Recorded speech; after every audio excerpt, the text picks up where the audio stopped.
ఫారూక్ గారు ఆయన ఇంకా దాదాపుగా ఎన్టీ రామారావు గారు పార్టీ పెట్టినప్పటి నుంచి ఆయన ఒక మైనార్టీ నాయకులు. నేను మొదట ఎన్నికల ముందే చెప్తాను, నువ్వు గెలుస్తావన్నా మంత్రి అవుతావు చూడని పబ్లిక్ లో చెప్తాను. నేను ఫారూక్ గారు ఆయన పైన ధైర్యవంతుడు. ఆయన నీకు ఒక మాట చెప్పాలా, ఎలక్షన్ ముందర పెద్ద యాక్సిడెంట్ పోయేవాడే,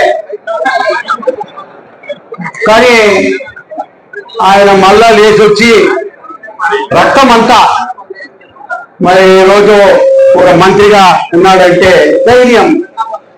అదే కాకుండా నేను చాలా బాధపడుతున్నా, ఆయన భార్య మొన్ననే గతించారు, షీ పాస్డ్ అవే. మరి అది ఆయన ఇంటికి వెళ్ళి కూడా పరామర్శించాను.